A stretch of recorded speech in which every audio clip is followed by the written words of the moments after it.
And then talk about the words of the master.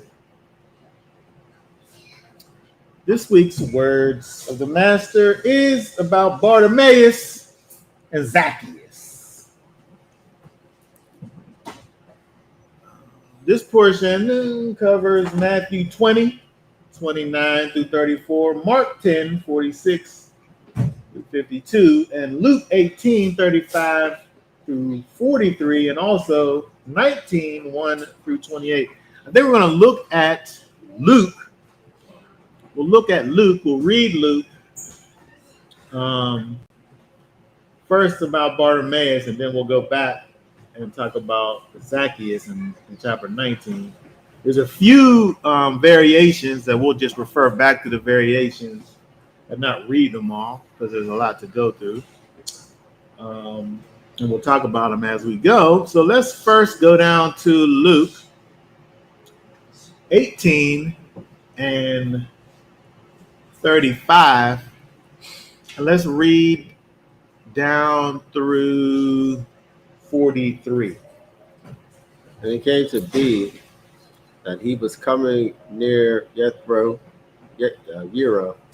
that a certain blind man was sitting by the way begging. And hearing a crowd passing by, he asked what it meant. And they reported to him that Yeshua of Nazareth was passing by. And he cried out, saying, Yeshua, son of David, have compassion on me. And those going before were rebuking him that he should be silent, but he was crying out much more, Son of David, have compassion on me. And Yeshua stopped and commanded him to be brought to him. And when he had come near, he asked him, saying, What do you wish me to do for you? And he said, Master, to receive my sight. And Yeshua said to him, Receive your sight. Your belief has saved you. And immediately he received his sight and was following him, praising Elohim. And all the people, seeing it, gave praise to Elohim. Okay, very good. All right, so we go back up here to Luke. An interesting thing that we see whenever we read Luke 18 and 35, and then compare that to, let's go over and read Mark 10 and 46, and then also the first verse of what we talk about in Matthew. But let's read first and look at and compare. First of all, in Luke, it says he was coming near Jericho. He was coming near Jericho. Let's go up to Mark 10 and 46. And they came to Jericho, and he was leaving Jericho, and his top ones, and a large crowd. Blind Bartimaeus, the son of Timur, was sitting by the way begging. Okay, very good. So here, Mark, it says first it says he came to Jericho, and as he was leaving Jericho. So here he's coming and going, and Mark. And then let's go up to Matthew and read just verse 29. And as they were leaving and 30. Sorry. And as they were leaving Jericho, a large crowd followed him, and see two blind men sitting by the way, having heard that Yeshua was passing by, cried out, saying, Have compassion on us, O Master, son of David. Okay, very good. So when we look at these various accounts of, let's go back to Luke. Go back to Luke 18. When we look at Luke, it acts like he's approaching. He's coming near to Jericho. In Mark, he's leaving Jericho. In Matthew, he's also leaving Jericho. In Luke, there's one unnamed person that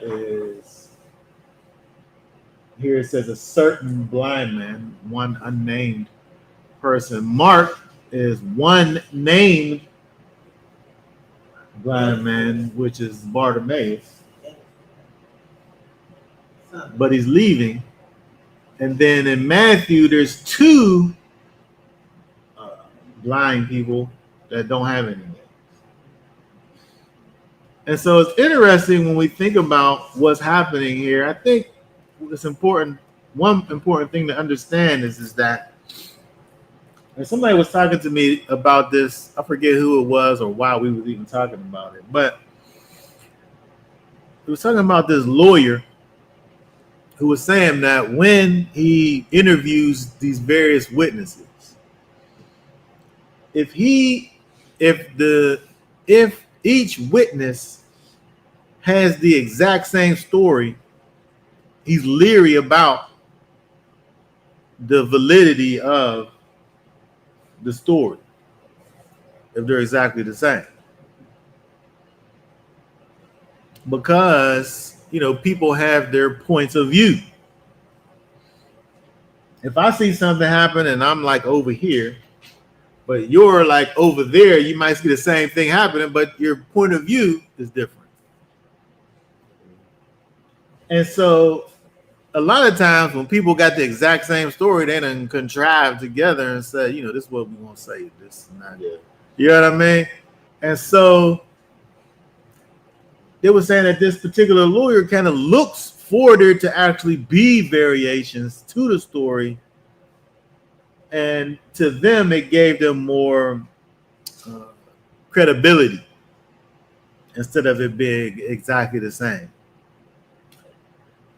These, when you look at these over here, it's interesting because it's almost like it's not saying the same thing. Because again, in Matthew, he's leaving Jericho when the thing happens. And he sees two blind men. But in all of the other places, it only talks about one blind man. And then it gives kind of this a name for the one. And the other one is one blind man plus a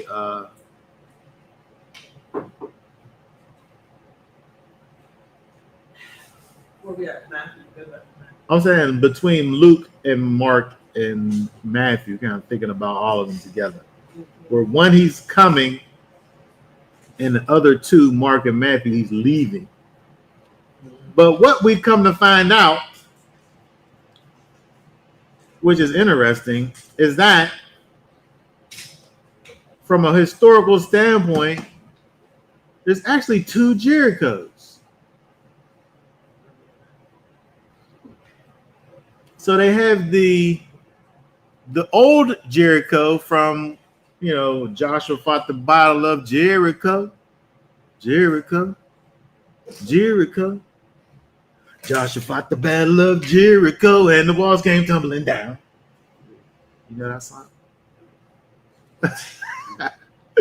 and so there's the old Jericho, which is kind of like semi-ruins, where the old historical Jericho was from the time of Joshua and them circling around it.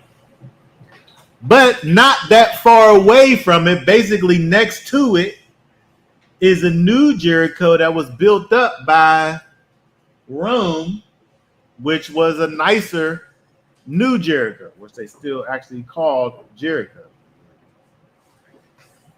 And so it is in fact possible to actually be leaving Jericho and going to it simultaneously.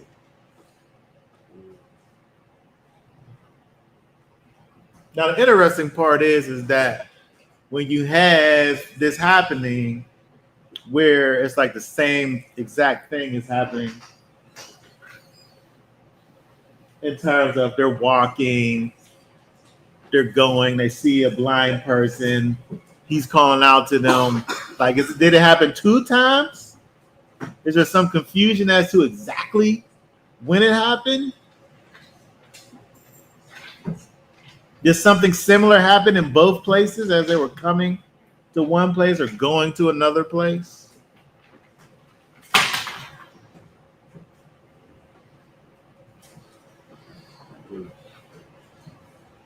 I'm saying I don't know from a kind of from a hermeneutical standpoint if we need for it to be exactly the same in all of the places, because you're talking about from the accounts, one person was there, the other two people heard it from somebody. And so why would we think that everybody gets the whole story exactly the same? We just heard a story about something that happened in our personal history the other day. You said that was a story that you never heard before from a different perspective, right? It was another perspective, but the story like that, you never heard that story before. You know what I'm talking about? I was just like this the other week. Remember we was talking about what happened to with the police shooting and all that. Oh yeah, right, yes, absolutely. And so, but that was a story though, right? Of an event. You heard of the event. You heard another perspective of that event.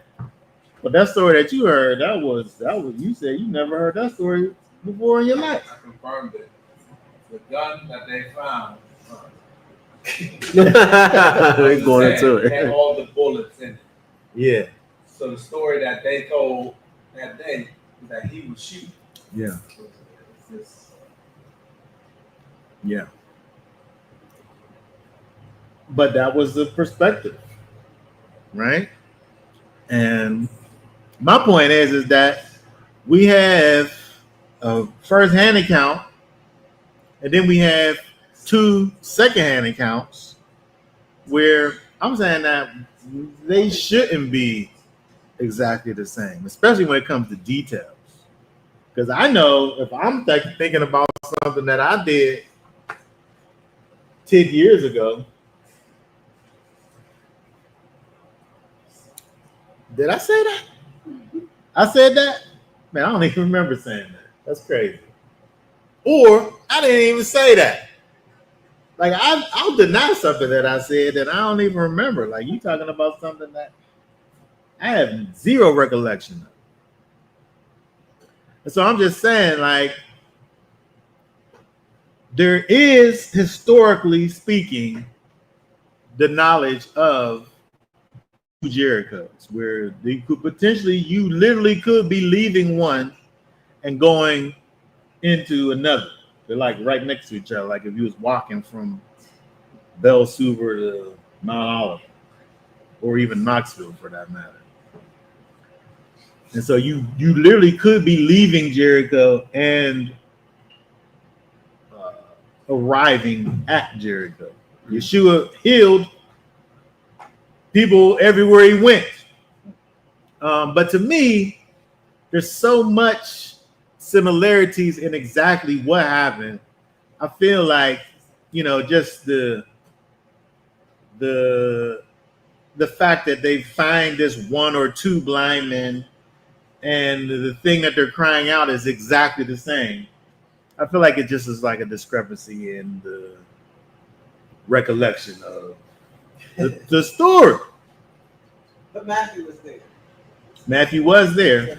Matthew was there, but at the same time, even though he was there,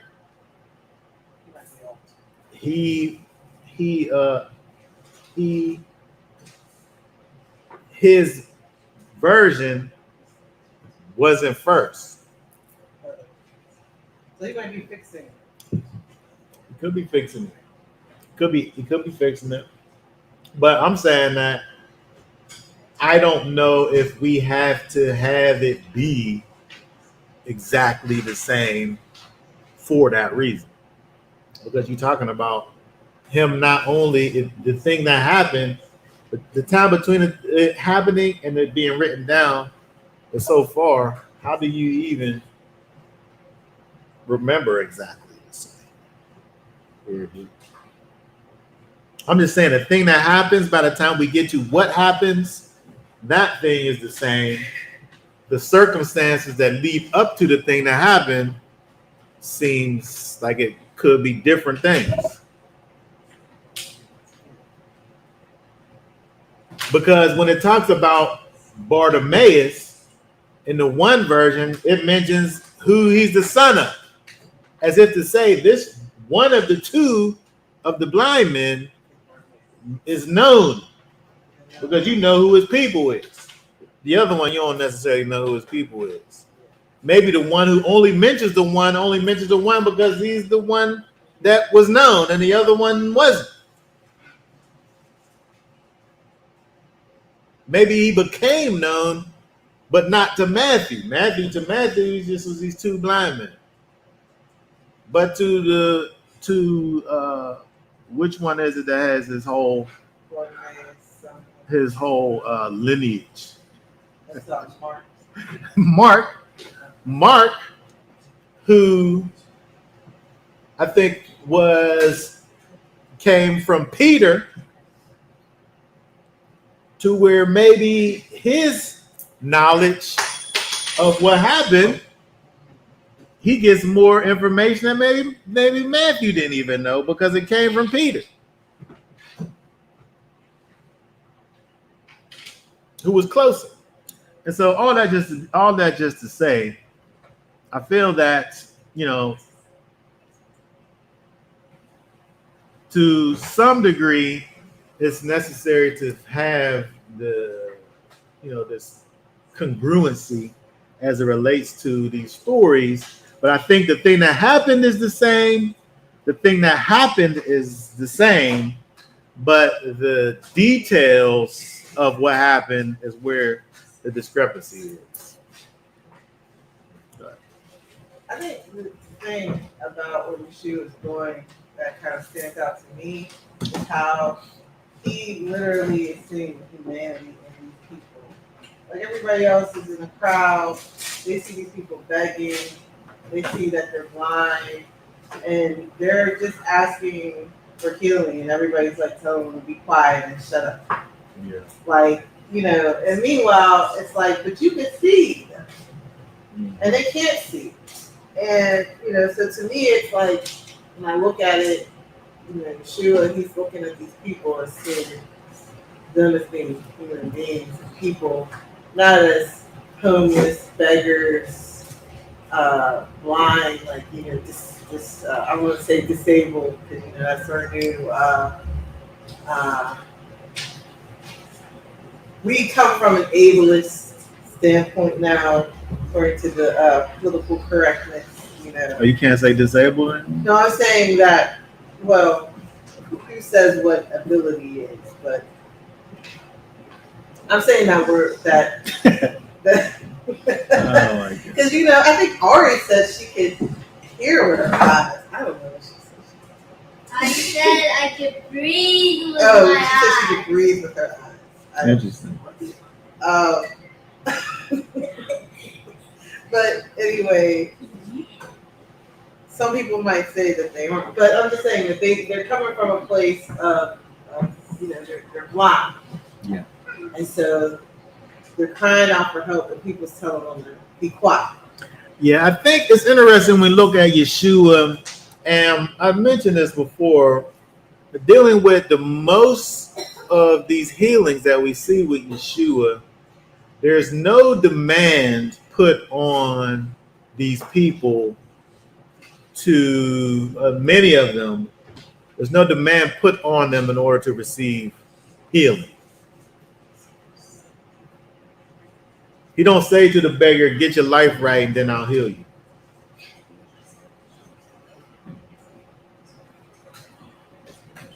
He just say, "What you want,"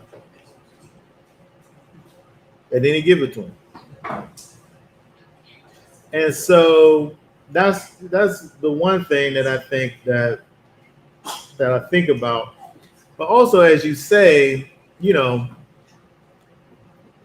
I think that it's interesting that, you know, kind of like unto the two brothers, Nadab and Abihu, there's a certain amount of, you know, familiarness, you know, with the idea of, you know, healing, as to where it's so normal to the disciples, you know, it happens so much that it's almost as if they kind of become desensitized by all of this, to where the people that are coming and wanting to have this healing, the people that's with them are treating them like they're like a nuisance or something. They're trying to get healed. They're trying to get to where they're going, and these people are coming talking about healing, and those that were going before were rebuking them and saying, "Man, be quiet. We trying to get through here." Like, meanwhile, he's crying out for help. And so it's interesting when we look at the blind man who's crying out, you know, named one, Bartimaeus, who's sitting up here and he's crying out. But what is he saying? He says over here, Yeshua, son of David, have compassion on me. And so when we see this as being something, this title that's being put forth by whoever's saying it, there's things that are implied by him just saying that. Like, he's not just saying that he is somebody who's from the tribe of Judah. Like, it's not just connecting him to a particular tribe, and not, he's not just connecting him from a genealogical standpoint to David, but he's literally saying that he is Messiah by putting that title on him, because it's not just, you know, there's an assumption that goes along with this title, the Son of David. It's really a declaration of his kingship. It's really a declaration of the fact that he is in fact Messiah. And not only just a Messiah, but the Messiah. The one that everybody's waiting for, Yeshua, the one that they're talking to, is that one. And so when he's crying out, Son of David, Yeshua, he's saying, Yeshua, Son of David, have mercy on me. And so there's like a declaration that's being declared when he's saying this. He's also saying that he is one that is like able to have mercy. Like, he's in the position to have compassion towards him. Let's look over at Jeremiah 23, 5 and 6. That's just crazy that they was blind and they was able to see that he's the Messiah. Well, they knew what he was able to do, right? What do it say in Jeremiah 23, 5 and 6?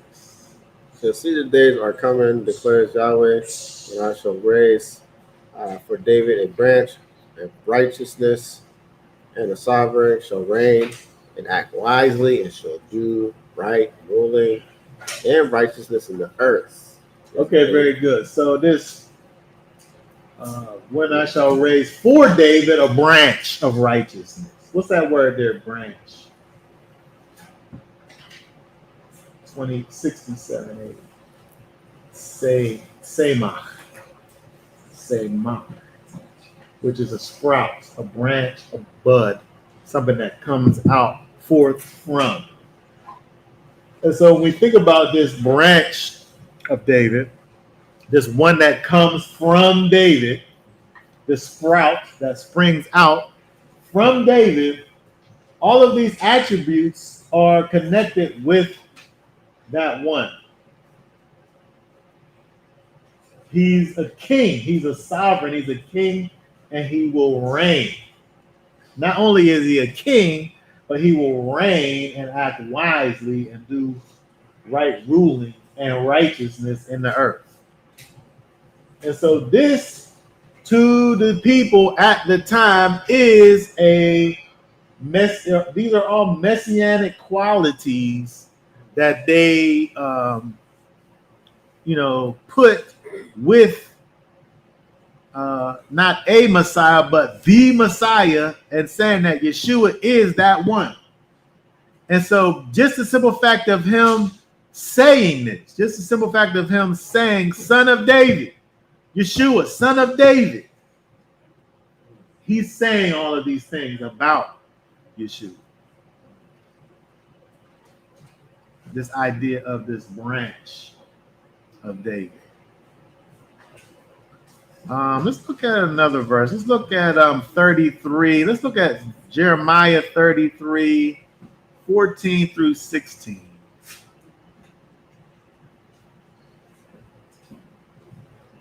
Jeremiah 33, 14. And see, the days are coming, declares Yahweh, and I shall establish the good word which I have promised to the house of Israel and to the house of Judah. And in those days, at that time, I caused a branch of righteousness to spring forth for David, and he shall do right ruling and righteousness in the earth. In those days, Yehudah shall be saved, and Jerusalem dwell in safety. And this is that which shall be proclaimed to her, Yahweh, our righteousness. Okay, very good. So again, we see this messianic verse that's coming, this messianic prophecy that's coming forth, this branch of righteousness in those days. In those days is something that points forward towards in the future, in those days. And at that time. So it's looking beyond the foreseeable future when this one who's coming forth as a branch of righteousness to spring forth. I wonder if that's the same. Look at this word. Where does it say in 15? Branch of righteousness that springs forth. Oh, look, they're almost the same. 67, 80, 67, 79. It's the same word. It's interesting that these prophetic utterances, sometimes you look at them, they're kind of like, yeah, but it's kind of like poetic, like at the same time.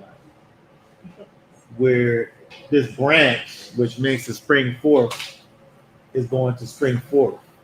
Right. Like the thing that he's going to do. But anyway, this is a thought process of who the Messiah is, and is something that's known to the blind man. So much so that this is the way that he's referring to Yeshua as he walks forth. So this is one of the things that Yeshua hears, not just, and there's probably other people yelling out to him too at the same time. But this is who he hears. The one who has this specific declaration, Son of David, have compassion on him. And then the people try to shut him up, and he says the same thing, though. He cries out much more, it said. Where Yeshua had to be like, hold on, y'all stop this. Quit trying to shut this man up. He stopped and he said he commanded him to be brought to him. Bring him up to me. because of this declaration that was being made, this realization that this blind man had. He had it already. He already had a realization of who Yeshua was. He was happened to be in close proximity with Yeshua, where he expresses this realization that he had, the fact that he is Messiah, that he is King, that he is sovereign over Israel, and that he was the deliverer. Like, in order to call him Son of David, he has all of these thoughts and truths in his mind about who Yeshua is, and he's declaring these things out so that people are able to hear what he's saying, and of course Yeshua hears what he's saying, right? And then so he says over in Luke, if we go back to Luke 18, in verse 41. Saying, what do you wish me to do for you? And he said, Master, to receive my sight. Okay, so he says here, Master. So he calls him also Master. And so, which is something else, right? Because not only that he is the king, right, but you're my king. Right? It's one thing just to say that somebody is king. Like, I know that King Charles is the king of England. He's not my king. I don't live in England. He's not my king. My king is What are you gonna say? nothing. I'm just saying, right? So the blind man, the blind man has not only declared who Yeshua is in terms of his sovereignty, the fact that he's King, Messiah, Deliverer, Savior, but he says to him, Master. Look at that verse 41 here, Master. King James says, Lord. Curious. Lord, supreme in authority, controller. Go up to Mark. Go to Mark's version. Mark says something else. Mark don't say curious. Mark don't say curious. He says something else. Go to Mark 10:51.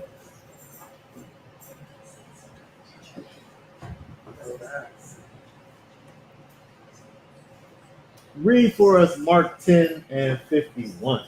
And Yeshua responding to him, what do you desire I do for you? And the blind man says to him, Rabboni, that I receive my sight. He calls him, he says Rabboni, right? Which is interesting because there's three levels of rabbi. Like, you could just be Rav, which is the lowest level. Is Rav. There's an order, right? And then Rabbi is greater than Rav. But Rabbon is greater than Rabbi. And so they said, he who has disciples and whose disciples again have disciples is Rabbi.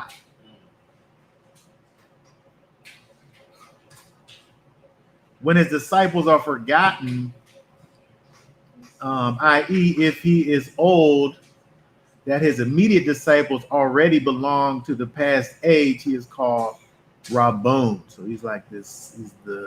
And so, by the way, there was only a few people.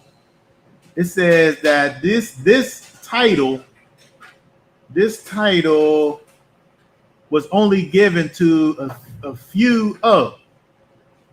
No one is called Rabboni except for the presidents or like the leaders of the Sanhedrin.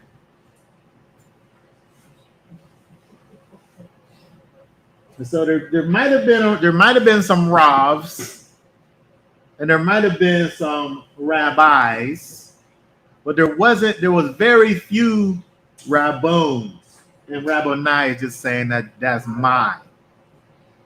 Right? And so the word that's being used over here is the highest level of that. And so, it's interesting that people sit up here, even in the translation, they make it be that rabbi, rabbon, this is just like an elevated rabbi or rav, means like I really was getting into an argument with somebody about what rabbi even means, because I want to say that it means teacher, but it don't literally mean teacher. Even though it don't even mean Lord, even though if somebody is your rabbi, he's your Lord though. But pull that up there, that word there, because we see here like the other one in Luke, where it literally says Curios, which is Lord. But in Mark 10 and 51, Mark 10 and verse 51. Oh, you have it up here. Go over there. Rabboni. Pull that up here. Let's see let's see hold on, let me see what the number is. Oh, it's 42. I think you got to go to the root, because even here it's saying that it's really Lord, but it don't literally mean Lord. It means, here, go to 227. 7227. Okay, this is the root here. Abundant in quality, size, quality, exceedingly great. Right? So essentially this word really is saying great one. And it's used for those people who, from technical standpoint, is their master or their Lord, but the word literally means great.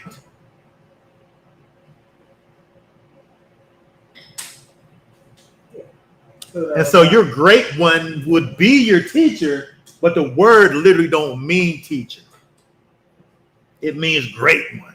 And so the blind man, Bartimaeus, by calling him Rabbon, is saying that he's the greatest one. He's the greatest one. But then he also puts the possession on it. You're my greatest one.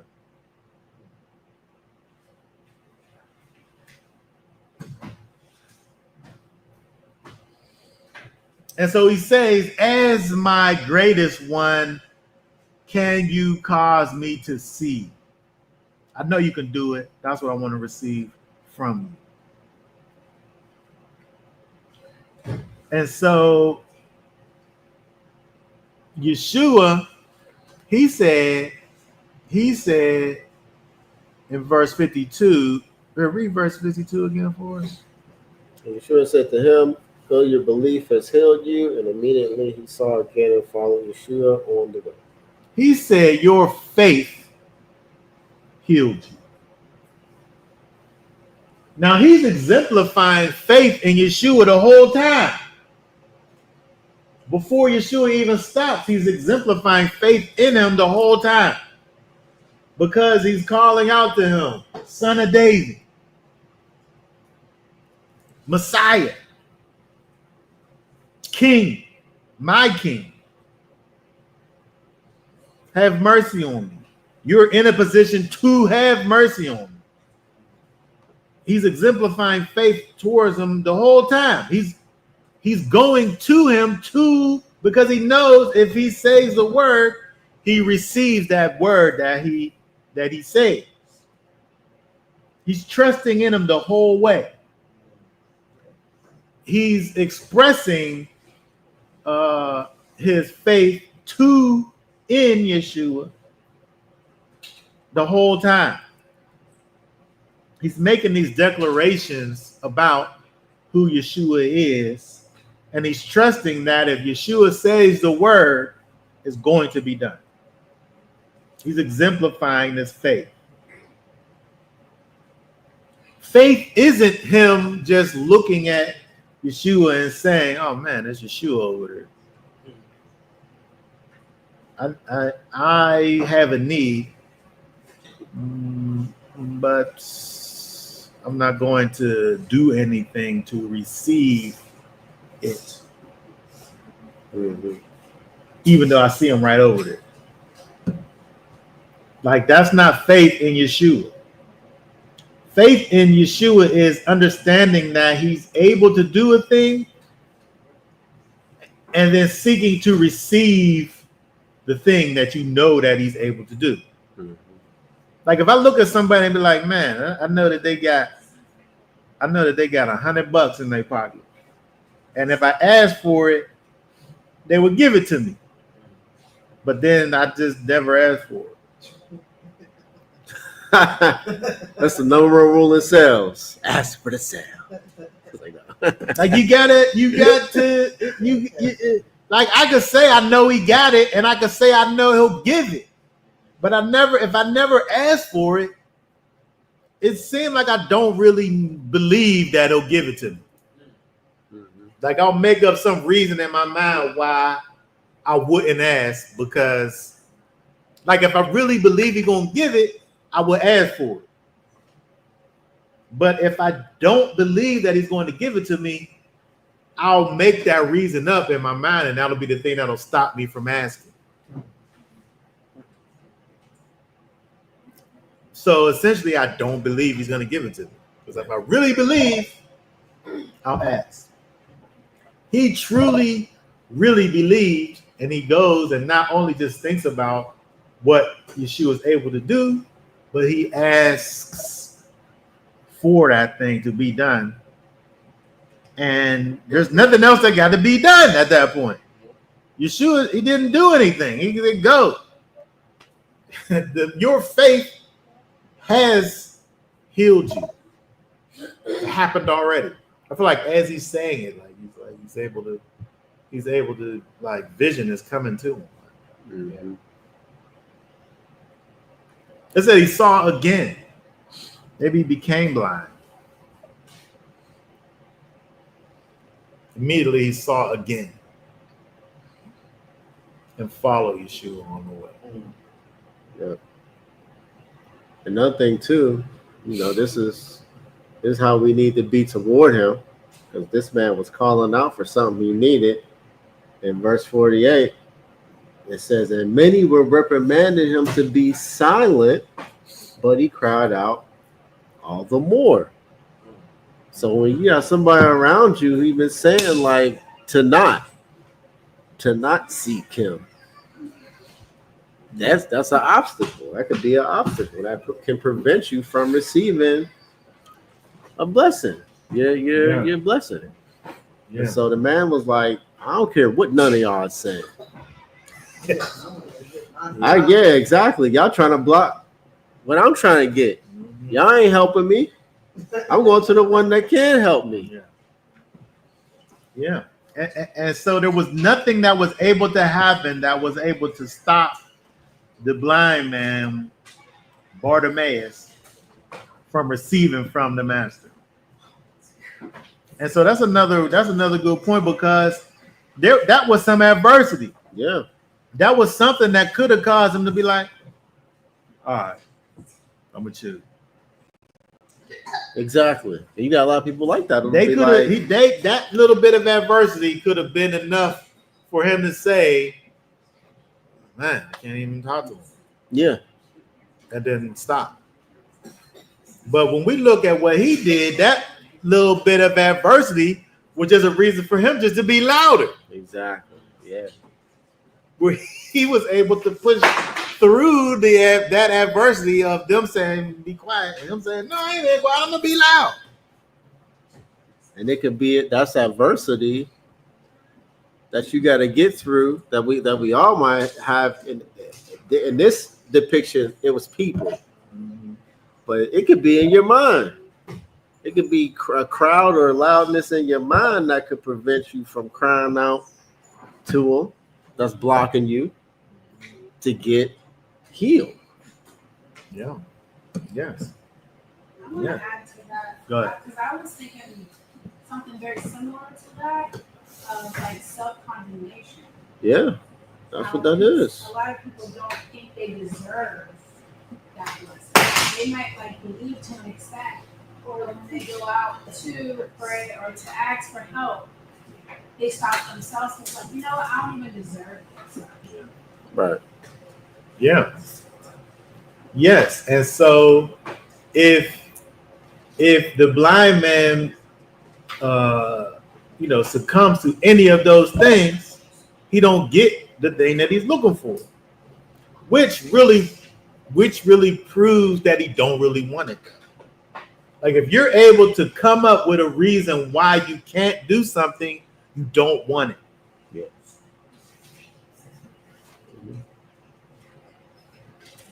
That's it. Brother Les, I don't know where he got it from, but I only heard it from Brother Les. He said if you don't want to do something, you find an excuse. But if you do want to do something, you find a way. Yep. I don't know where he got that from, but to me, it came from him. I never heard nobody else say it before he said it. But that's what happened. So adversity came, a reason came for him to turn around and to stop moving forward. A reason came. But that reason was not good enough for him. He said, no, I need sight. I need to be able to see. He said, y'all can see. I need to receive from the master, from my master. Like he already was declaring Yeshua his master when he never met him before. I said he never seen him. There's no pun intended. He never even seen him before. Right? But he already was saying, you are my greatest one. And my king. Heal me. Mm-hmm. And Yeshua said, it's done. I gotta just to show you the scriptures, man. There's a lot of stuff in this book, man. Look, if you get it's kind of ain't exactly what the man said, but it's right here in the scripture. Like you can interpret it a similar way. Sirach, the Apocrypha, 32 and 17. Yep.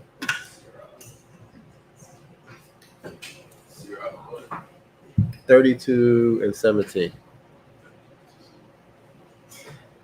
It says, a sinful man will not be reproved, but finding an excuse according to his will.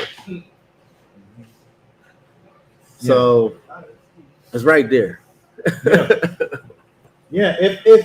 If I don't want to do something, then I'll really let anything that happens stop me from doing that thing. Mm-hmm. And then that will be enough. That will be my excuse.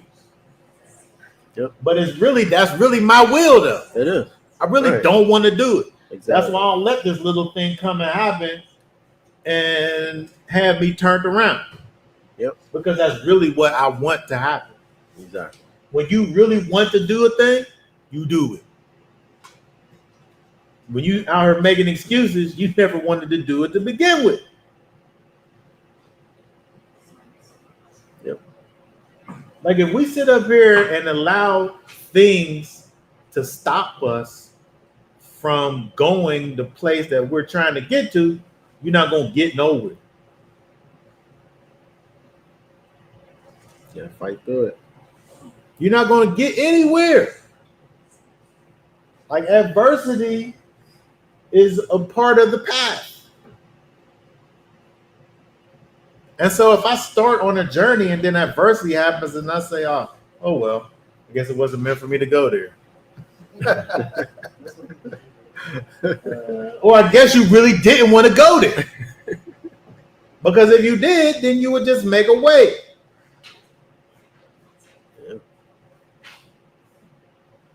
Yeah, that's perfect verse. All right, let's go over because I want to be able to get through this. Let's go over to Luke 18.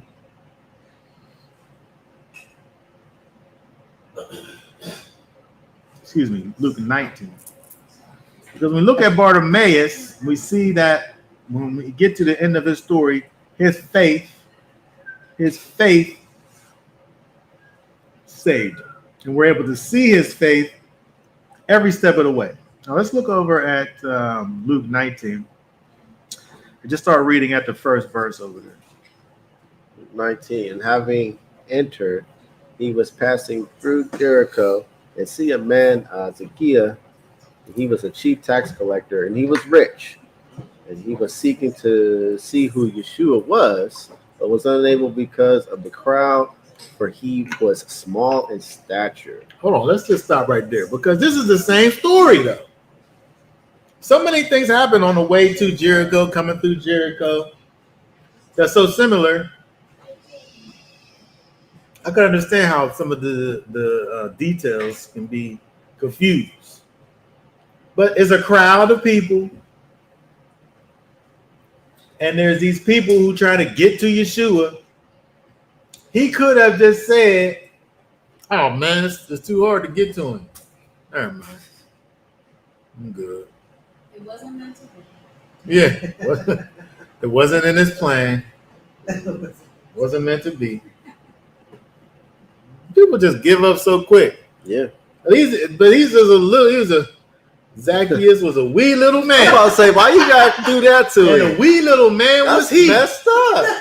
I can't remember that little song that we used to sing with my grandma.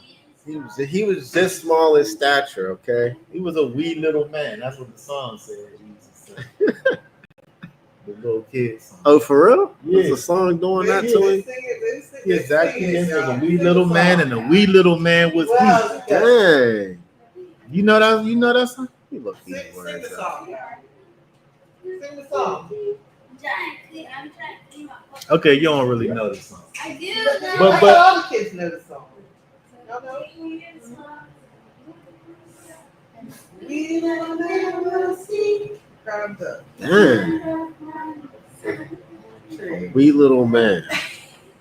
That's messed up. Okay, all right, y'all Yeah, they didn't. y'all being shy. Okay, but so his adversity though couldn't stop him. It didn't matter that he was a small man. It didn't matter that he was a small man. It didn't matter that he was rich. Because they just got finished talking about it's hard. It's nearly impossible. Like it just how easy it is for a camel to get through the eye of a needle. That's how easy it is for a rich man to get into the kingdom. He probably heard that by now. So he was rich. He was the chief tax collector. He was rich and he was little. And it was a big crowd. All right, keep on going. Verse 4. Verse 4. And having run ahead, he climbed up into a sycamore tree to see him, because he was about to pass by. And as Yeshua came to the place, he looked up and saw him and said to him, Zaccaeus, hurry and come down, for I have to stay at your house today. And he hurried and came down and received him rejoicing.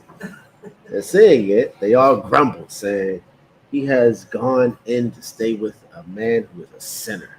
This is the same story, though, right? It's the same story.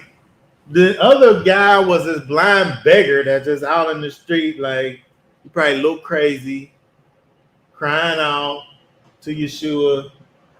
The disciples is like, man, get out of here, man. We're trying to go over here. We're trying to get through Jericho, blah, blah, blah. This little guy calling out, crying out, trying to get through. He can't get through. He goes ahead because, little people, they fast sometimes.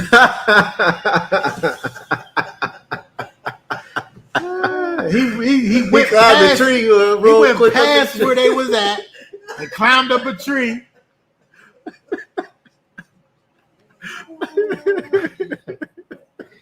Yeah, that's funny.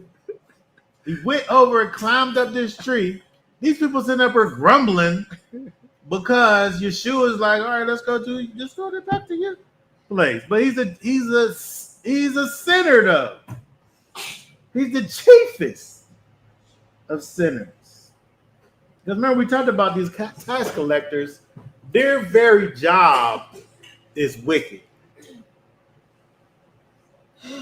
And he wasn't just like Matthew talks about him being a tax collector. But this guy, he was the chief tax collector. And he was rich.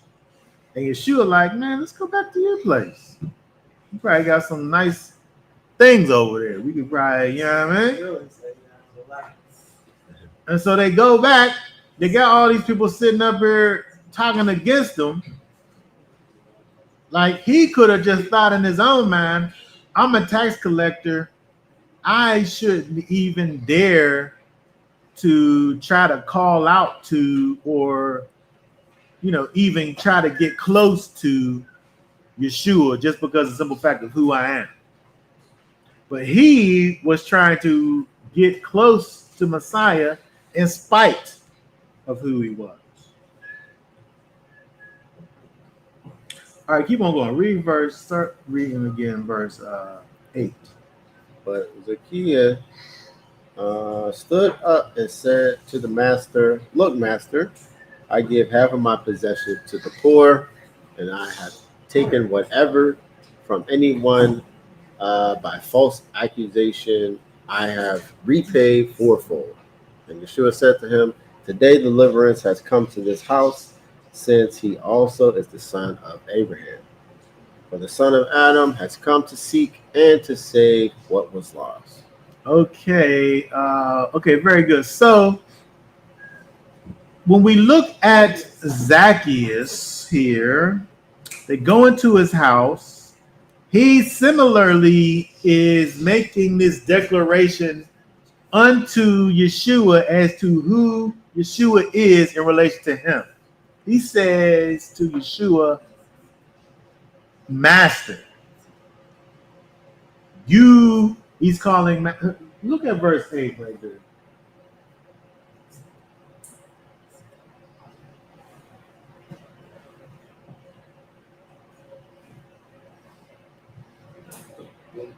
Yeah. Curious. Which, it's not to diminish Curios. It still means Lord, right? And so he literally is saying to Yeshua, you are in fact my master. But then look what he said. He said it's like he has like a justification for his actions, for the fact that he's a tax collector. He said, I give half of my possessions to the poor. And if I've taken whatever from anybody falsely, I repay them fourfold, he said. So he ain't out here trying to rob the people. He had a real change of heart. I don't know if he had a change of heart after this, but I'm saying it seems like this is like what he does. Like at some point, yes, he did have a change of heart, but he's saying this is what I do. Like, yeah, I'm a tax collector, but I give half of what I got to the poor. And if I take something falsely, I give it back fourfold. But then, so how come Yeshua wasn't like, well, you need to give all of you, like half ain't good enough. Why didn't Yeshua say you need to give more than that? Like he did the other guy. He said, all your possessions.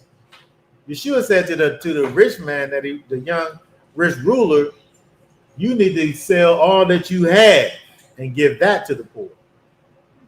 Why didn't he put that same demand on Zacchaeus?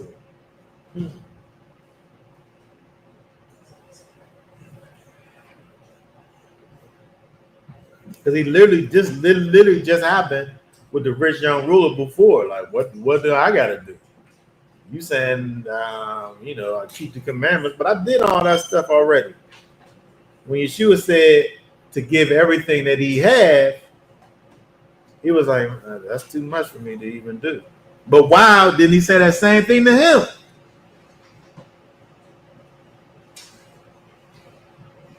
I think Zacchaeus got a different heart about him.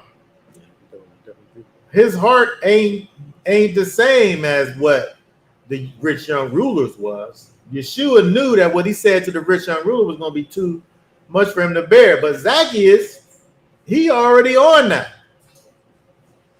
He takes what he gets, and he already gives to the poor. If he finds out that he did something falsely, he gives back what is owed plus more than that. So for him, his heart ain't really on that. Like he has this job. The job that he has really, it causes him to be, the effect of him having this job, he's rich.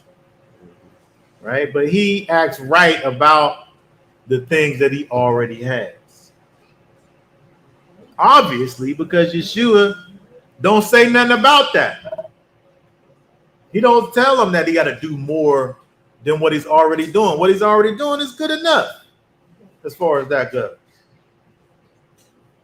Because he don't say nothing about it.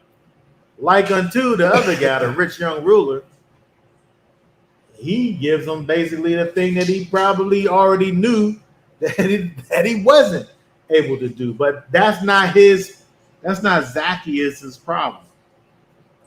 In fact, I don't really know that he has a problem.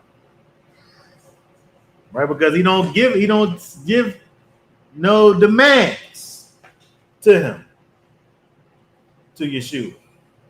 He said, you good. You good. Today, deliverance has come to your house.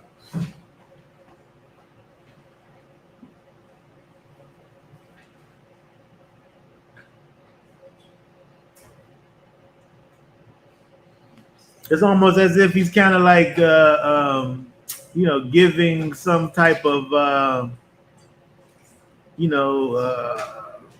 justification for the life that he's actually living right now. And then he goes into this parable. He goes into this parable that, must be connected to what's going on. We go down to verse 11. Start reading that verse 11 right there. As they were hearing this, he spoke another parable because he was near Jerusalem, and they thought the reign of Elohim was about to be manifested straight away.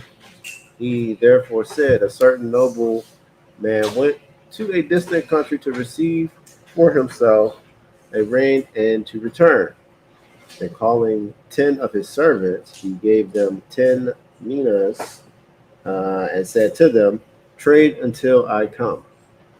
But his subjects were hating him and sent a delegation after him to say, we do not wish this one to reign over us. And it came to be, when he came back, having received the reign, that he sent for these servants to whom he had given the silver in order to know what each had gained by trading. And the first came, saying, Master, your mina has earned 10 minas.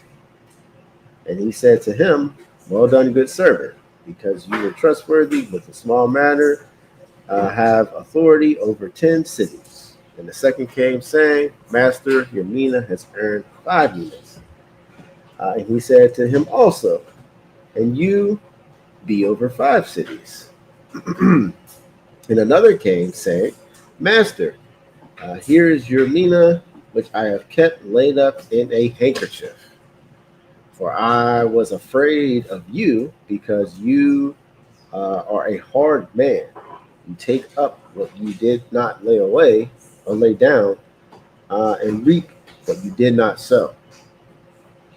And he said to him, out of your own mouth I shall judge you, you wicked servant. You knew that I was a hard man, taking up what I did not lay down, and reaping what I did not sow. Why did you not put the silver in the bank, that when I come I could have collected it with interest? Then he said to those who stood by, take the mina from him and give it to him who possesses 10 minas. But they said to him, Master, he already possesses.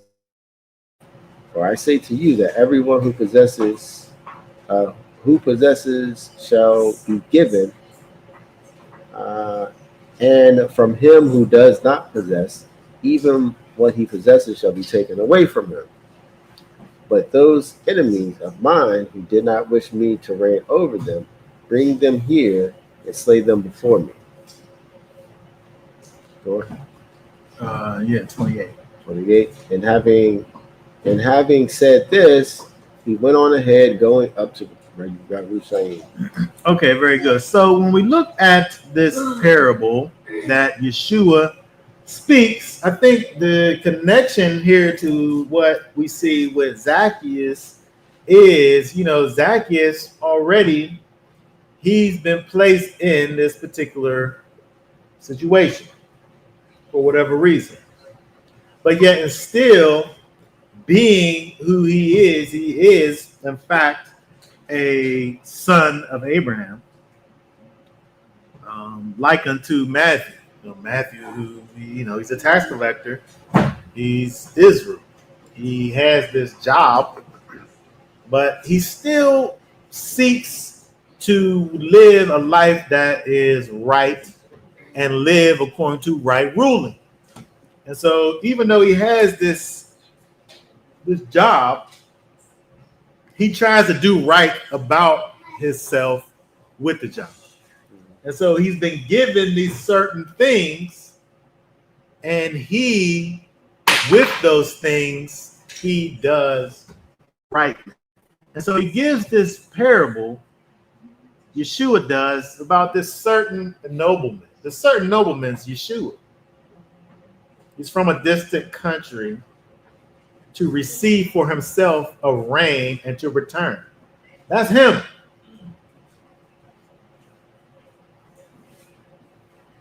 In the parable, Yeshua is the nobleman, right?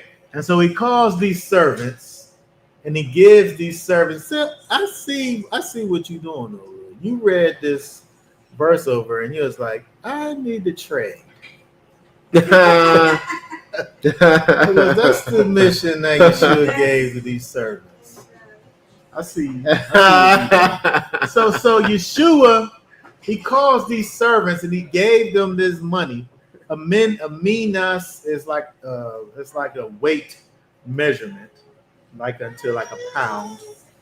I don't know if it equals a pound, but it's like unto a pound, where it's a weight measurement, right? So he gives them these monies, this silver, to these servants, and says, trade until I come. What's that? Let me see what that word means in verse 13.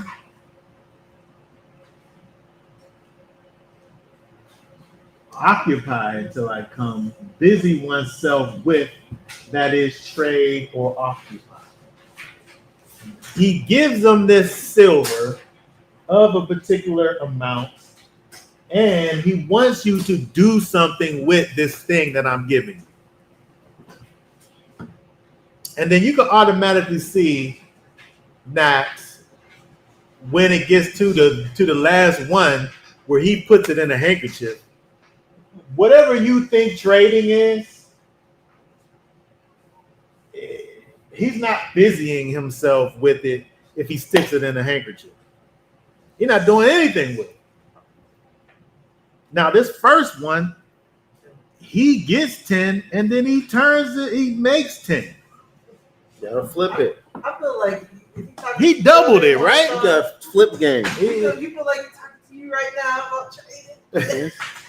Flipping it. He doubles it, right? It's not like he got 10 and then he got 10 more from the 10 that he had. Like he doubled it. Yeah.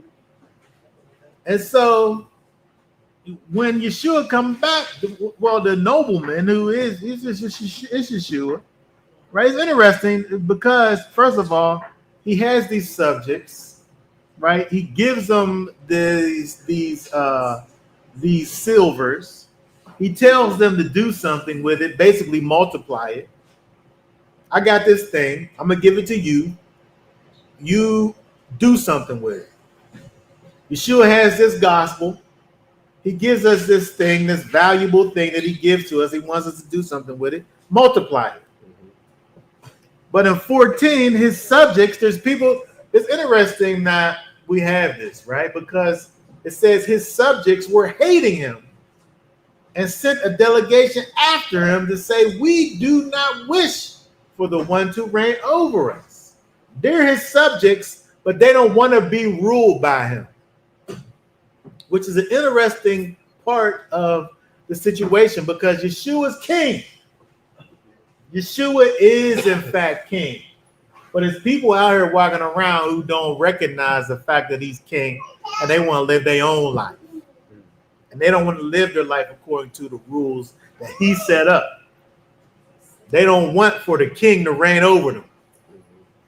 This is our reality. And so in 15, when he come back, he's coming back. And whether you want him to be your king or not, don't matter. He is your king. And when he come back, he's going to deal with you as your king. Like what he do? And when he come back, he wants to see what you did with the thing that he gave. And so the 10, the one that he gave the 10 to, he just says, oh man, well done, you good servant. I gave you these little 10 things and you brought me back 10. Here go 10 cities. Like whatever you think a mina is, and he got 10 of them.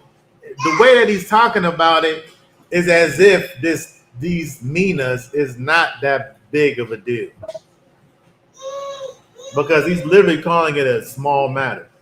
But I don't know how whatever you think a mina is, and we see inside of here, this verse here where he's literally calling this thing a small matter, because of the way that he treated this thing that he was given, I don't care what you think a city is, it's got to be big. So he got 10 of them though. Yeah. And so it's like exponentially bigger than the thing that he started out with. So like there's the blessings that come as a result of you doing the best that you can with what he gave you. The reward far outweighs whatever it is that you could even bring to the situation. Like you had a small thing and you doubled the small thing. But your reward far outweighs the thing that you did. But the reward is relative to the thing though. You got 10, you got 10 silvers, you made 10, you got 10 cities. The other person, the second person, he gave everybody 10. You earned 5. Well, I'll give you 5 cities then. I mean, still like the measurement, that's a small measurement. You got 5 cities, that's a lot, right? But even thinking about like the stuff that got taken away from the person that didn't do nothing, why didn't he give it to the 5 though? The 5 guy. Like he gave the stuff that he took, he gave that to the 10 guy. Yeah. Like there was a serious blessing that came along with the fact that he did the most out of what he had. As if to say the guy who made 5, he did good, he ain't do nothing, but he could have did better though. I feel like the guy with 5, he could have did better. That's why he didn't get what the other guy didn't do nothing with. I agree. I'm like, I get this to you. You know something gonna happen. Like, you know what I mean? Like, Yeah. So it's like he was blessed. He was blessed. The guy who made 5 was blessed. He got 5 cities. That's a lot. 5 cities. Like if you think about somebody who's in control over 5 cities, like that's something. And so again, but I feel like Yeshua is like you could have did more. That's why. Like why didn't he give like 5 to the 10 guy and then 5 to the 5 guy? Like he gave everything to the 10 guy because he maximized his potential. I was going to say the concept of he doesn't give you more than what you can give. Because he never gave him 10, so he never. You're not gonna be able to do it. I mean, I don't know. I mean, I like what you're saying because that's a Bible verse. It says that. But I feel like we could get into a situation where we're determining what it is that we can handle, and we're living our life based on this thing that we've determined. To say, I can't handle that, I can't do that. Yeah, that's real. But he literally gave them the same thing. They all had the same thing. And so, but their returns were different. I feel like the 10 guy maximized the potential that he had. Yeah, he did the most with what he had, and so he was blessed in that regard. And just the simple fact of I'm giving back cities for Minas. I'm giving back cities for Minas.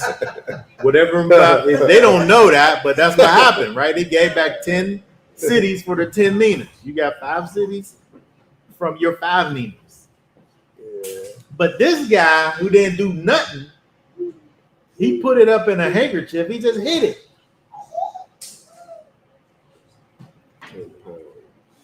And then you knew what kind of person you was dealing with, and that didn't cause you to change the way you was acting.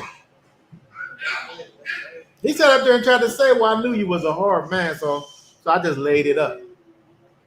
Like, you didn't make no sense. You was like, I'm going to deal with you based on the fact that what you letting come out of your own mouth. You knew what kind of person you was dealing with, and then you still going to not do nothing. Like, why you ain't put the thing in the bank? They was putting stuff in the bank back in them days. And getting interest. He said at least get a little bit of interest off the bank. Like, what's that? We'll look at 23. Hey, the bank scheme would go back. Because first of all, Israel didn't deal with each other as far as interest. So if you borrow something from me, you're gonna get back what you gave. I'm not gonna charge you for the money that I'm letting you borrow. If you need to borrow something, I'll give you that, and then you just give me that back. But this thing here, what's that word there? The bank. What that word is? Trapeza. A table, a stool, 4-legged, usually for food, meal, as a counter for money. Figuratively, a broker's office for loans at interest. So this idea, I'm saying that this idea is definitely the Romans. Oh yeah, this is a Roman thing. Yeah, oh yeah. You sitting up here, you got this thing that I gave you. You ain't gonna do nothing. You didn't do nothing with it. You didn't even give it to the people who could have did something with it. And he calls them. He said to this person, he said, what do we call him? Wicked.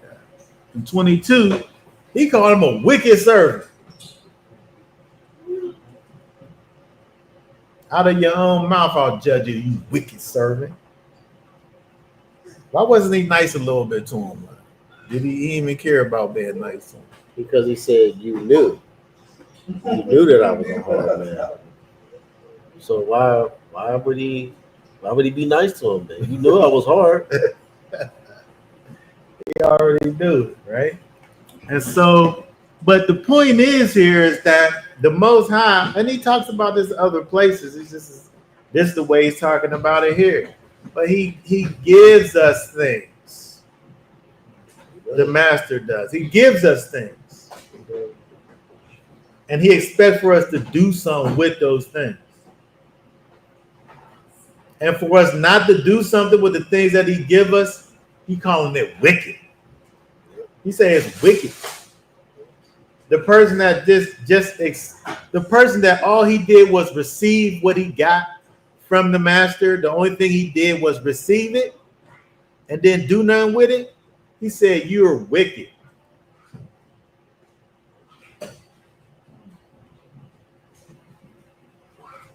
It's like it's wasteful.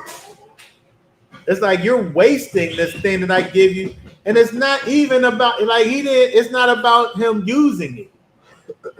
Well, I guess he didn't try to. He didn't use it. He didn't do nothing with it. He just hid it. So he didn't do nothing with it. Because at least I guess if he would have used it, he would have brought back less than what he got. But he didn't do nothing. So he didn't do nothing with this thing that the Most High gave him.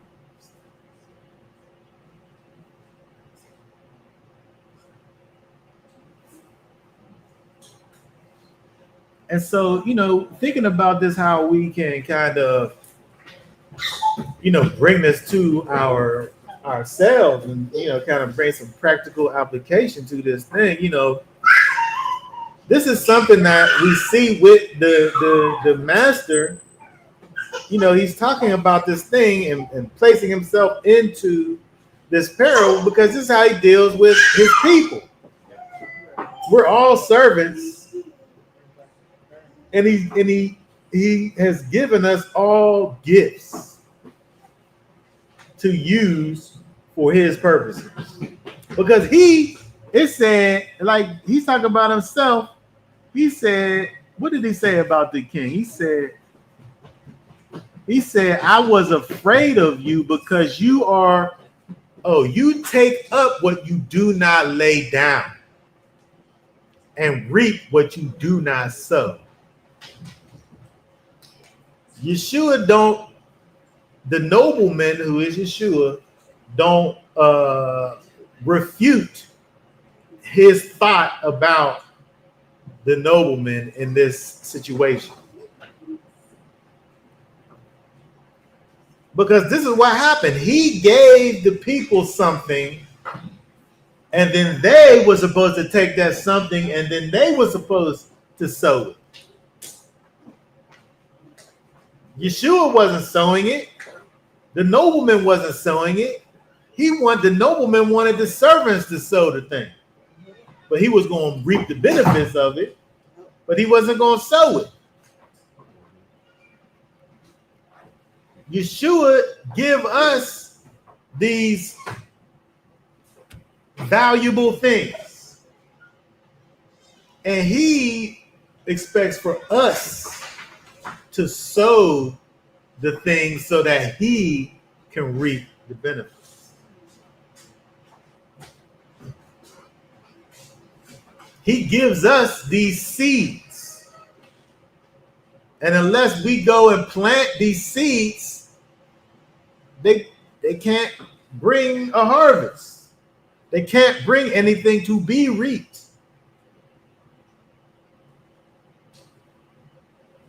But he don't sow anything. but he reaps from what we sow. That's what he said right here in this verse. Right? Yeah. And so when we think about this from a kingdom perspective, you know, the kingdom being this place that's you know, we have to go out. We gain this thing, this gospel, these seeds, this valuable treasure we receive, this valuable treasure that we receive, which are things to be sown. We must sow these things so that they bring forth fruit to be reaped.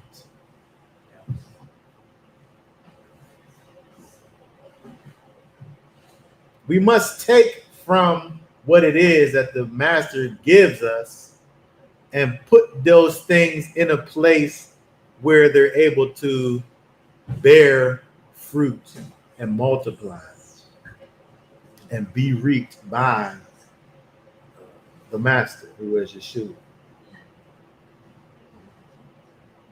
And when we don't do it, you know, we're just like this person here, and we're called wicked.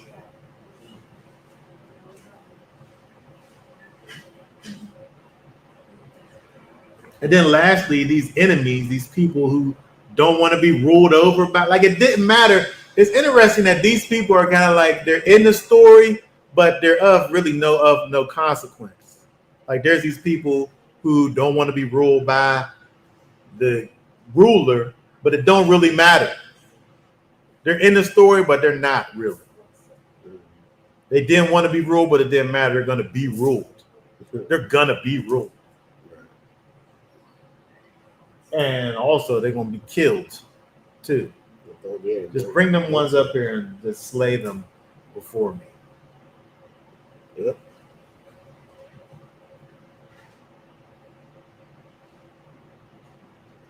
Which seems like it's a hard thing. I mean, it seems like it's hard, isn't it? Like it's brutal. Right is right. Right is right. Right is right. Right is in fact right. But it's interesting that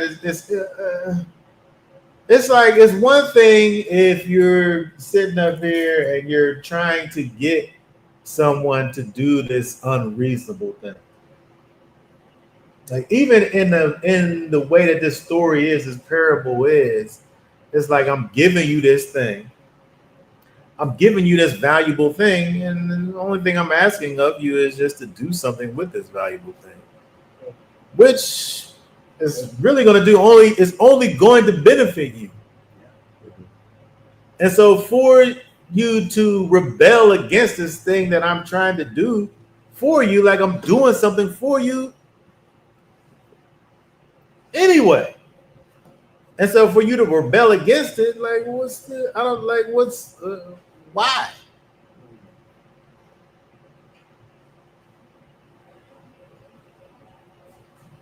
I was thinking about how the nobleman gave one of them 10, the other one 5, the other one 1.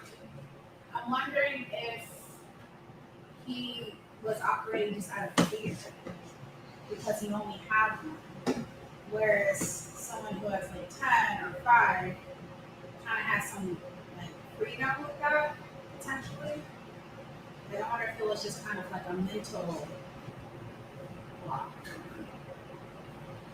Well, he said in 13, he gave 10 of his servants, he gave them 10 minas.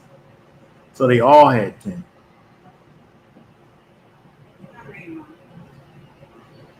You talking about the talents?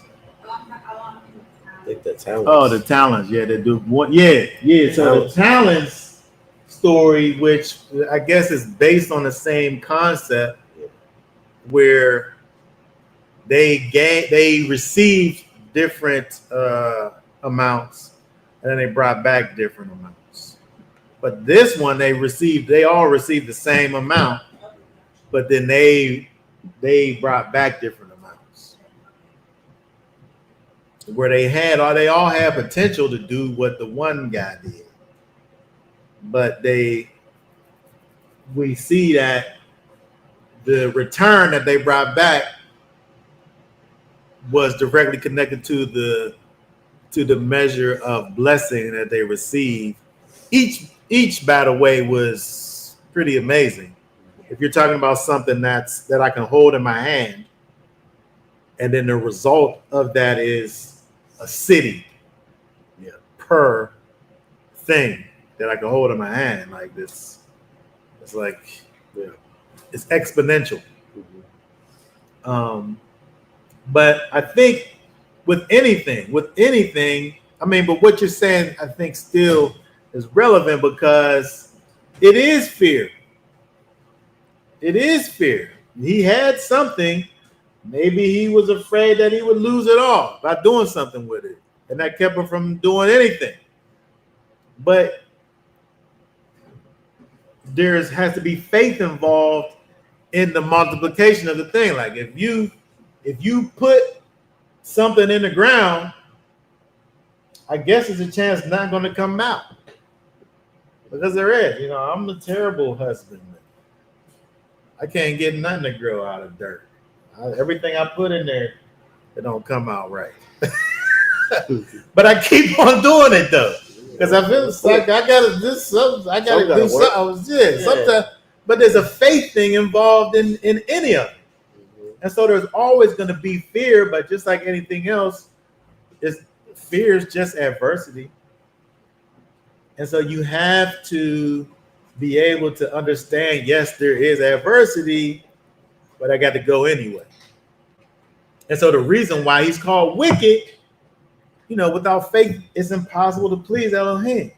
If you're not able to have faith, there's nothing that's good about you in your relationship with the Most High. It's based on faith. And so, the person who didn't do anything, like, what is it that he's believing in? He's not believing in anything but the fear.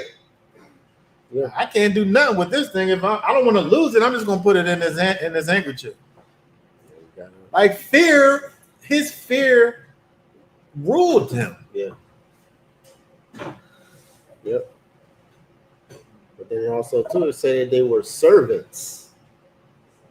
You ain't doing it. You ain't serving. What are you? What are you serving? Yeah, you're not serving. You're not serving anything. Like just by the simple fact of like what you are, like that's your job. Like even if your job is scary, you still got to do it. Got to do it. Like there's adversity involved in this job of serving this nobleman, but I'm still going to do it. I got people sitting up here talking about they don't want to be under the rule. So these people, the haters, his subjects were hating him. The people who, he's the king, even though they didn't want to believe it. But so they're doing things that are contrary to. They probably was causing more adversity for the servants to do what they had to do in order to multiply their meanness. And so you got the person who didn't do nothing. He got the fact that I'm scared to put it in and nothing's gonna happen. I'm scared of these people that are gonna come around and maybe try to sabotage my thing. But all he got is the excuses. Yeah. Where the other people, they had the same adversities, but they was able to make something happen. And so for us, it's the same thing. Like when we're given these precious and valuable things from the master, we can't just be like, oh, this is just an amazing, wonderful thing that I've been given from the master.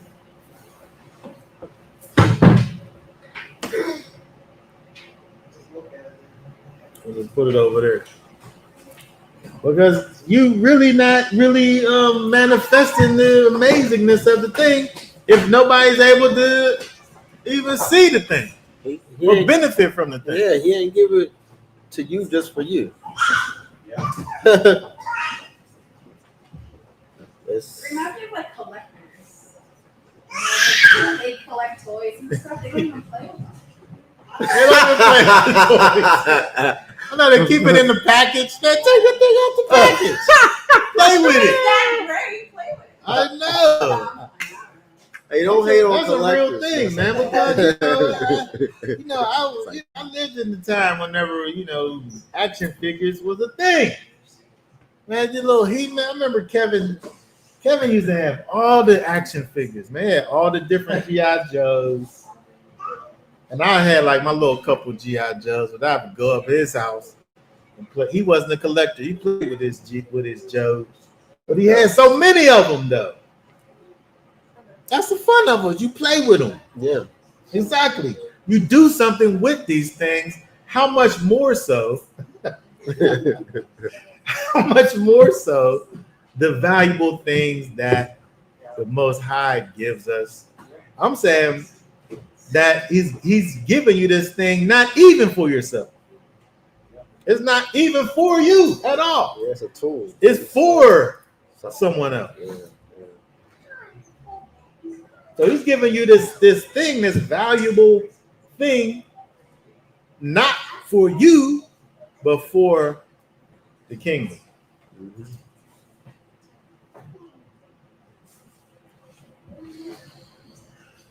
Yep.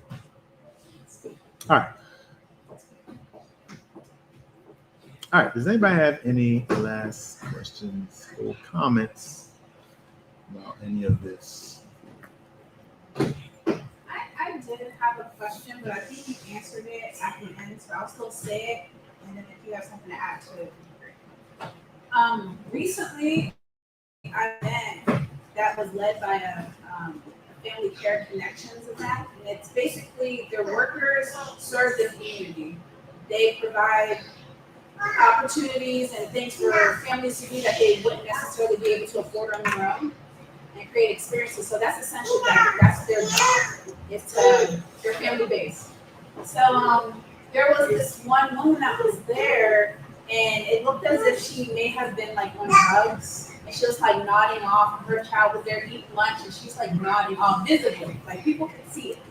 And some of the workers that were near her, that were closer to me but near to her, was like, why would she come here and do that? Like, this is this family event. Like, why would she do that? Now, in my mind, I'm thinking, like, where is the compassion? Like, you know, with the families that you're dealing with, why aren't you going to, see what's going on and then before jumping to conclusions? And I say this because earlier you mentioned the blind man seeking out Yeshua and how people around him have become desensitized.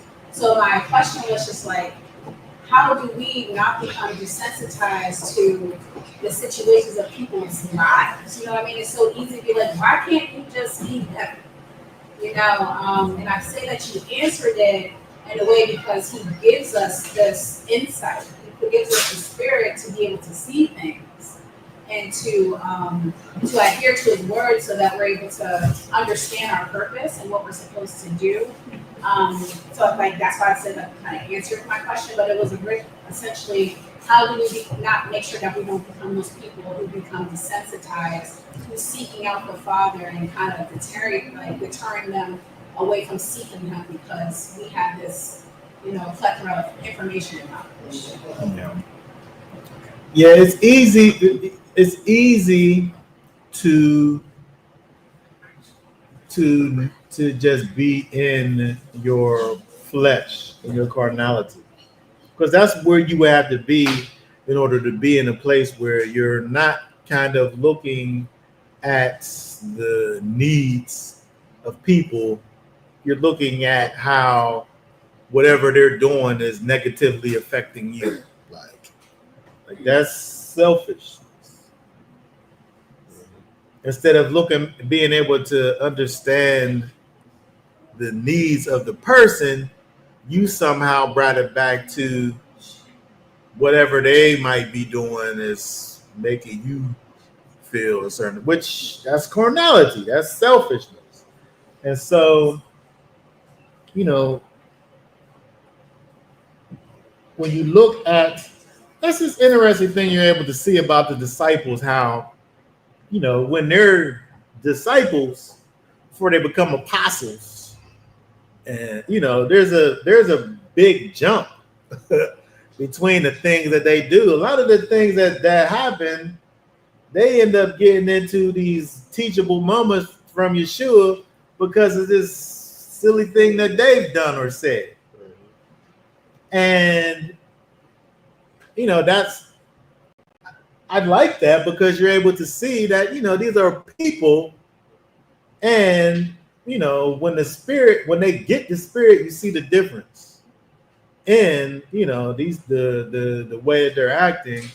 And so, you know, it's important for us to, first of all, be able to follow the leading guiding of the spirit and be able to distinguish when, you know, we're slipping into our carnality. Because at the end of the day, the precious gifts that we receive, you know, we only received it so that we can give it to somebody else. Like it was for us to receive from wherever we received it from and for it to continue. Yeah. Whenever we cause it to stop with us, it's like we're breaking the chain. And so we got to keep the thing going. And so as soon as we cause it to stop with us, at the end of the day, it's only just selfishness and carnality that makes it stop with you. Where you just want to just like get all of the things and not give any of the things. And where this is a perfect example of, yes, he's giving you this valuable thing, but he only gave it to you because he wants you to sow it. He wants you to sow it. It's a thing that need to be sowed, but he ain't sowing it. What he look like out here sowing things? Look, He's the noble. We're supposed to be his servant. That's it. You work for me. The thing that he gave you needs to be sowed, but he not sowing it. But he gonna judge you for not sowing it.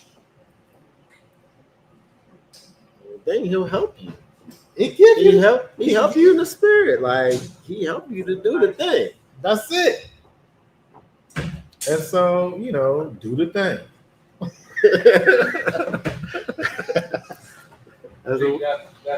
That's why, you know, you was there at the event to be that one that sees it from a different angle. Yeah, exactly. You know what I mean? Like, you know, the world's gonna look at it one way, and then you're gonna look at it the way that Most High would look at it and do what needs to be done.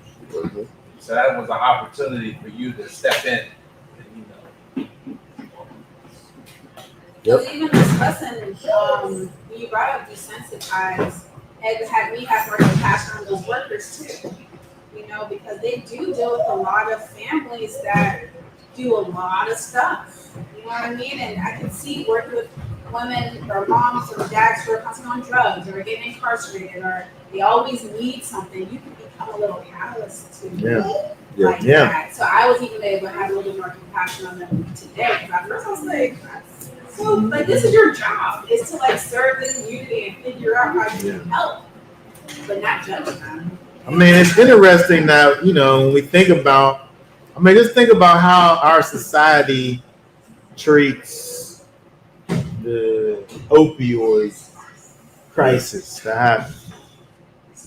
I mean, they should have did that with the crack thing.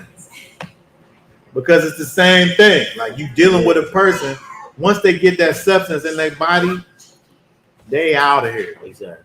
Yeah. And it ain't even them no more. Right. It's that substance. Right. And so we sit up here and deal with this person, man, he doing this, he doing that. I can't deal with him. He's this way or whatever. Yeah. But he's under the control of that thing that's in him, though. Exactly. And so, yes, there needs to be wisdom applied to the way that you deal with a particular person, but at the same time, there got to be compassion because you got to understand that that person is under the control of that thing that got them locked up and they need deliverance. Yep. And so, compassion. When we look at the blind man crying out, like that's the thing that he's calling for and asking for is compassion. Have mercy on me. Mm-hmm. And so we have to not be in the place where the disciples were, where they wasn't operating in compassion. Mm-hmm. They were just like, man, we got somewhere to be. That took me time to learn. Just when you look at people and you be like, what's wrong with these people? And then after you ask that question, you find out what's wrong with them. There's something wrong. There's something wrong with them. And then that's where you have that compassion to be like, oh, okay. That's what I still believe people, you really want to help people and you should have said on self. Fasting. These people, it's just stuff in your system. He said our bodies are temple, and the things we put into it defiles it, and we don't know how these chemicals really affect. This is science we dealing with, so it's like you put this stuff in there. These people know how to manipulate just your whole body with these chemicals, and so fasting is the way to holify yourself. That's the first step, so you can think. I'm like, you people can't think because they got these chemicals in their body. For us to talk straight and you hear what I'm saying, and we can walk. But yeah.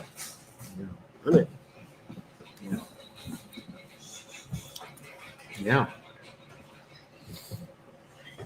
All right. So, on that note, we'll be done for now. We actually will be having our last day of unleavened bread on tomorrow. I guess we'll broadcast on tomorrow. But because of our where we're going to be at 2:00 instead of 1:00, 2:00 is when we'll start the broadcast. And that will be the next time that we'll be streaming. So, that being said, for now, we'll say Shabbat Shalom. Shalom. Shabbat Shalom.